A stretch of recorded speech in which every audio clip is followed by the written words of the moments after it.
Jaguar is yet another manufacturer that couldn't ignore the overwhelming popularity of compact off-roaders, and in response has introduced this, the E-Pace. Now, it's been designed to encapsulate everything people loved about the larger F-Pace, but in a more compact package. However, that badge does come at a premium though, and because this segment is so filled with other options, it means the Jaguar's job is really quite a tricky one. Can it compete though? Let's find out.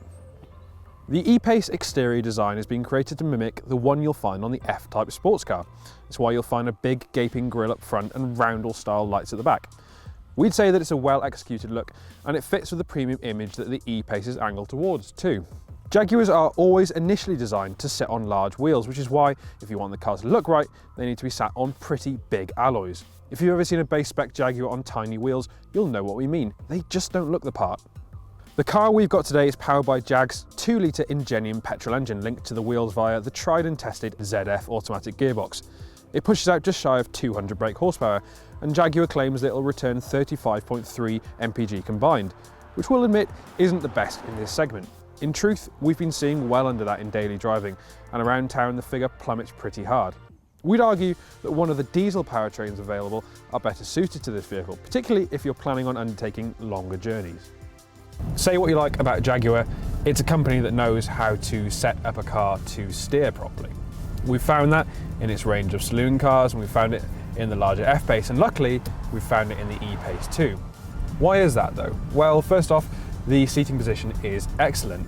You can bring the steering wheel right towards you, just where you want it, and there's loads of room for adjustment with the seat too. That means you're set up properly. From there, you have really nicely weighted steering, and that gives you confidence in placing the car through the bends, and that's backed up by very little body roll, which is something that you don't expect in quite a heavy SUV.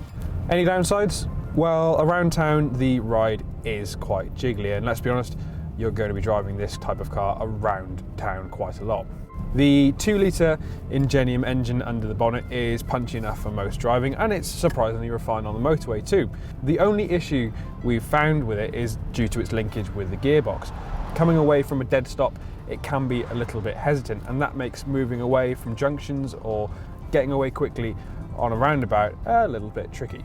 As we mentioned earlier, Jaguar claims that this E-Pace should be able to achieve somewhere in the mid-30s when it comes to fuel economy.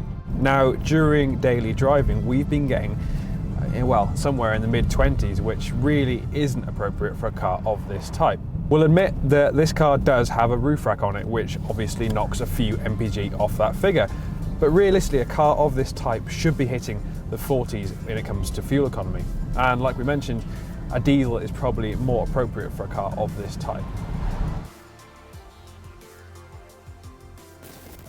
The interior of the E-Pace is angled towards the driver, which is why you'll find this big sweeping piece of trim holding you in, just like in the F-Type sports car. But make no mistake, this isn't some hardened driver's car, which is why it's wide and open and it feels quite airy.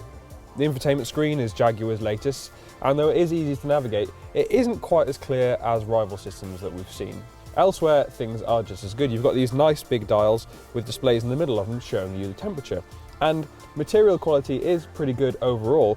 It's let down in a couple of places by some scratchier plastics, but really it is the high level that you expect from a Jaguar. Boot space in the E-Pace is pretty much what you'd expect for a car of this type. There's 425 litres to play with when the seats are raised, and this goes up to 1,234 litres when those seats are folded flat. Given the popularity of the F-Pace, you think that it would have been a straight 1-2 hit with the E-Pace for Jaguar. However, it's a bit of a shame that it just falls a little short of the mark. Not because it isn't good in a roundabout sort of way, it looks good, it's built quite well inside, and the engines are punchy enough. It just doesn't do things quite as well as rivals do for slightly less money. However, if you were willing to look past these pretty small foibles, we're very sure that you wouldn't be disappointed walking away from the dealership with the keys to a new E-Pace.